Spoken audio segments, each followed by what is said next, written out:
This is tutorclassics.com, a project providing more resources for students of Latin, Greek and Classical Civilization in the UK exam systems. For more resources and for tuition inquiries, please head over to tutorclassics.com.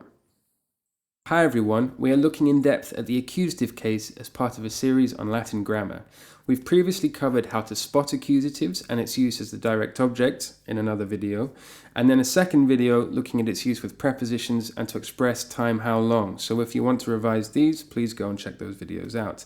These previous videos cover the use of the accusative case up to your GCSE exams, but for A-level students and beyond we have one final aspect, and that is the accusative of respect. I'm a massive fan of niche grammatical terms, so this one really gets me pumping. So, what is the accusative of respect? Well, it is usually found when we refer to body parts, and it is also almost entirely used in poetry. This is because it is really a piece of syntax which comes from ancient Greek. Now, Latin poets modelled themselves on their Greek predecessors and often adopted Greek idioms into their poetry to appear more Hellenistic. It's probably best to illustrate an accusative of respect using an example. So if we look at this picture, we see a Greek diplomat. We would say his head is protected by a helmet and his body is covered by a cloak of some sort. Latin and ancient Greek is not a great fan of personification, particularly of body parts and inanimate objects.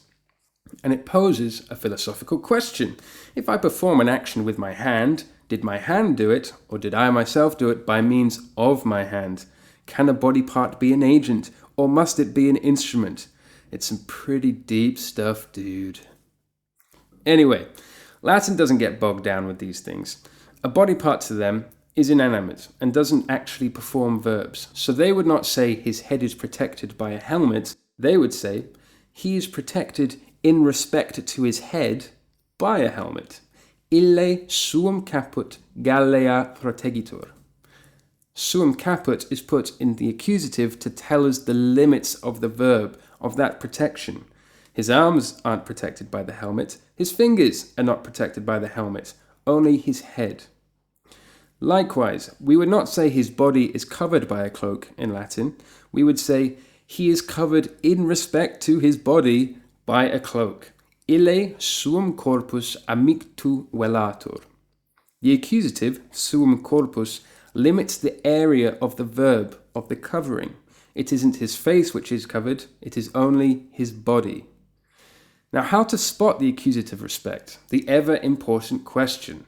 Well, firstly, it really only turns up in poetry, so that's when you should be looking out for it. And we're thinking Ovid for our A-level verse unseen author, but it may also turn up in your set texts. Secondly, you will notice in these examples that the verbs are passive, velatur and protegitur. Passive verbs, by their nature, do not take direct objects, since the subject of the verb is also the object. For example, I am hit. I am both subject and object of the hitting. So the biggest tell would be that if you see an accusative that is not a time word on its own, but with a passive verb or passive participle, then you can suspect it's the accusative of respect. Rhyme. If the Latin is also talking about clothing and body parts, then you can be pretty damn sure.